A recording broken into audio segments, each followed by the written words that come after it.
Hello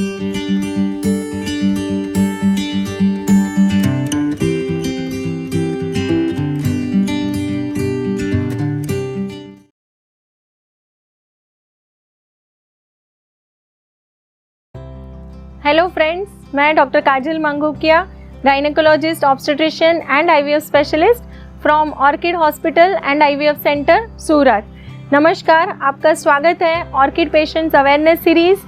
और जो special series है कि आईवीएफ ट्रीटमेंट के पहले आपको क्या ध्यान रखना है, ड्यूरिंग द आईवीएफ ट्रीटमेंट आपको कौन सी 7 बातें ध्यान में रखनी है। और आज मैं बताने वाली हूँ कि एक बार आपका आईवीएफ ट्रीटमेंट का ट्रीटमेंट हो चुकी है, यानी कि एम्ब्रियो ट्रांसफ़र हो चुका है, और उसके बाद आपको कौन सी यह 7 बातें हैं जो ध्यान में रखनी है। अब मैं बताना चाहती हूँ कि जैसे ही आपका एम्ब्रियो ट्रांसफ़र का प्रोसेस हो चुका है, उसके बाद जनरली आपको 4 to 6 आवर्स 4 से 6 घंटा हॉस्पिटल स्टे करवाया जाता है। तो यह जो टाइम है उसमें आपको क्या ध्यान रखना है कि आप लिक्विड्स ले सकते हैं, जूसेस वगैरह ले सकते हैं, और यह जो समय है उसमें आपको रेस्ट करना है। पेशाब आपको ज़्यादा देर तक एम्ब्रियो ट्रांसफ़र के बाद रोकना नहीं है। जितना हो सके उतना आपको पानी पीना है, जूसेस वगैरह आप ले सकते हो, यह आपको ध्यान में रखना है।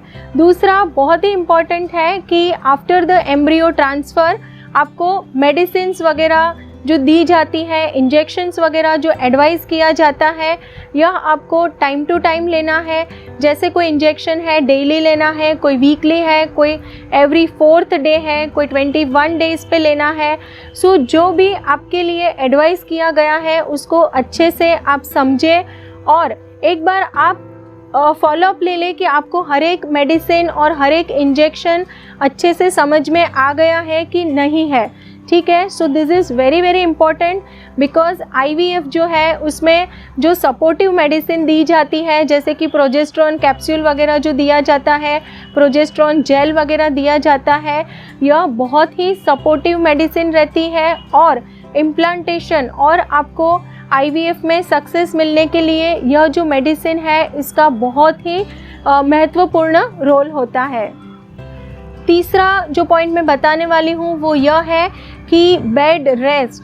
जनरली क्या होता है कि कोई वर्किंग फीमेल है तो उसको लगता है कि जैसे ही मेरा आईवीएफ ट्रीटमेंट होता है मुझे ऑफिस में से छुट्टी ले लेनी चाहिए। तो यहाँ पे मैं बताना चाहती हूँ कि आपको जो 4 to 6 आवर्स हॉस्पिटल में रखा जाता है, उसके बाद आप 24 आवर्स घर पे रेस्ट कर सकते हो। अगर आपको चाहिए तो आप 2 दिन रेस्ट ले लो, लेकिन उसके बाद का जो आपका शेड्यूल है वो रूटीन रखो। अगर आप वर्किंग हो तो आपका जो रूटीन वर्क है, ऑफिस का काम, वो आप शुरू रख सकते हो। अगर आप हाउसवाइफ हो तो भी आपका जो रूटीन शेड्यूल है आप कंटिन्यू रख सकते हो। हाँ, यहाँ पे इम्पॉर्टेंट है कि आपको परहेज़ रखनी है, जैसे कि कोई भारी सामान है वह नहीं उठाना है, या तो ज़मीन पे नीचे नहीं बैठना है, यह सब परहेज़ रखें। कंप्लीट बेड रेस्ट की ज़रूरत नहीं है, क्योंकि फ्रेंड्स जब भी कोई पर्सन है जिसका आईवीएफ ट्रीटमेंट होता है तो वह एक पेशेंट नहीं है, वह एक नॉर्मल इंसान है। उसको एज सच कोई मेजर प्रॉब्लम नहीं है, कोई सिम्टम्स नहीं होते हैं। अगर हम कोई तंदुरुस्त इंसान को बेड रेस्ट दे देते हैं तो वो मानसिक रूप से अस्वस्थ हो जाता है, क्योंकि साइकोलॉजिकली कंटिन्यूस अगर आप बेड रेस्ट लेते हो तो आपके दिमाग में यही बात आती है कि जैसे आपका रिज़ल्ट पॉजिटिव आएगा, नेगेटिव आएगा, या तो कंटिन्यूस आप अपने आईवीएफ प्रोसेस और आपके फर्टिलिटी के रिलेटेड सोचते रहते हो। यहाँ पे नेगेटिविटी आने के चांसेस बढ़ जाते हैं। और फ्रेंड्स, जैसे मेरे पहले वीडियो में भी बताया मैंने कि अपने को पॉजिटिव एटीट्यूड से ही आगे बढ़ना है। हो सके तो बेड रेस्ट नहीं करना है। चौथी और बहुत ही इम्पॉर्टेंट बात है कि आपका जो फूड है, बाहर का फूड आपको अवॉइड करना है। ज़्यादा ऑयली है, फ्राइड है, ऐसी सब चीज़ें नहीं खानी है। स्पेशली फीमेल्स के लिए कि बाहर का जो लारी पे जो खाना मिलता है या तो जो होटल्स वगैरह हैं वहाँ का खाना नहीं लेना है।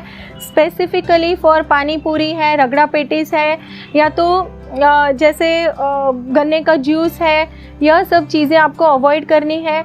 क्योंकि अगर आपको वाटरबॉर्न या तो फूड पॉइजनिंग अगर होता है तो इसकी वजह से आपके बॉडी में इन्फेक्शन शुरू होता है। It could be viral infection भी हो सकता है, जैसे सर्दी ज़ुकाम वगैरह, या तो फूड पॉइजनिंग हो सकता है, या तो वाटरबॉर्न डिजीज़ भी हो सकते हैं। और अगर बॉडी में इन्फेक्शन आता है तो IVF के रिज़ल्ट के ऊपर इसका काफ़ी गहरा असर पड़ सकता है। पांचवी जो बात आपको ध्यान में रखनी है वह है कि स्ट्रेस मैनेजमेंट। ऑब्वियसली बोलना बहुत ही इजी है, लेकिन जो पर्सन एक्सपीरियंस करता है उसके लिए यह सब बातें फॉलो करना इतना ही डिफ़िकल्ट होता है। सो यहाँ पे मैं आपको बताना चाहती हूँ कि आपकी जो हॉबीज़ है, फॉर एग्ज़ाम्पल आपको म्यूज़िक पसंद है, आपको रीडिंग पसंद है, आपकी कोई एक्टिविटी है कि जो आपको पसंद है, यह चीज़ में आप अपना माइंड डाइवर्ट करो ताकि आपको पॉजिटिव रिज़ल्ट आने के चांसेस बढ़ जाए। जैसे मैंने बताया कि बेड रेस्ट करते हो तो कंटिन्यूस आप वही चीज़ सोचते हो, तो अगर आप अपना माइंड डाइवर्ट करते हो कोई भी एक्टिविटी में जो आपको पसंद है, तो इसकी वजह से भी आपको स्ट्रेस कम आएगा और सक्सेस मिलने के चांसेस बढ़ जाएंगे। सिक्स्थ पॉइंट यह है कि आपका, जैसे बताया मैंने कि रूटीन जो वर्क है वो आप कंटिन्यू रख सकते हैं। अगर आपको कोई स्पेसिफिक परहेज़ बताई गई है तो वह आपको फॉलो करना है। और you have to avoid smoking and alcohol, क्योंकि स्मोकिंग और अल्कोहल की भी गहरी असर आपके रिज़ल्ट पे आ सकती है। और सातवां और लास्ट पॉइंट बहुत ही इम्पॉर्टेंट है कि IVF की जो जर्नी है, जैसे मेरे अगले 2 वीडियो में मैंने बताया कि मिनिमम आपको प्रिपेयर रहना है फॉर 3 साइकिल्स मिनिमम। सो आपका माइंड सेट जो है उसको पॉजिटिविटी और नेगेटिविटी दोनों के लिए प्रिपेयर रखें, क्योंकि अगर आप बहुत ज़्यादा होप के साथ चलते हो और इन केस नेगेटिव रिज़ल्ट आता है तो काफ़ी पेशेंट डिप्रेशन में चले जाते हैं। सो आपका माइंड सेट ऐसा रखो कि 50% चांसेस है कि मुझे पॉजिटिव रिज़ल्ट मिल जाएगा, 50% चांसेस है कि नेगेटिव रिज़ल्ट भी आ सकता है, और अगर नेगेटिव रिज़ल्ट आता है तो हम फिर भी आगे बढ़ेंगे सेकेंड साइकिल के लिए। सो यह जो मेंटल प्रिपरेशन है वो बहुत ही आवश्यक है। सो फ्रेंड्स, यह जो 7 चीज़ें मैंने बताई इसका ध्यान आपको रखना है।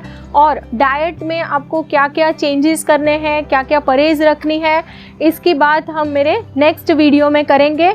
सो फ्रेंड्स, अंत में मैसेज देना चाहती हूँ कि अगर आपका IVF ट्रीटमेंट हो चुका है, अगर एम्ब्रियो ट्रांसफ़र हो गया है, सो आप रिलैक्स हो जाओ, don't worry for the result. जैसे भगवत गीता में कहा है कि कर्म करना वह अपना काम है, लेकिन फल की आशा हमें नहीं रखनी है। अगर हम पॉजिटिव एटीट्यूड से कर्म कर रहे हैं तो हमको पॉजिटिव रिज़ल्ट मिलने के चांसेस ऑलवेज बढ़ जाएंगे। So thank you friends once again. अगर आपके कोई भी क्वेरीज़ है IVF के टॉपिक के रिलेटेड या तो any women's health related problems, तो आप कमेंट बॉक्स में ज़रूर से लिख सकते हैं। जल्द से जल्द हम कोशिश करेंगे कि आपके यह सवाल के हम जवाब दे सकें। Thank you friends once again for watching this video.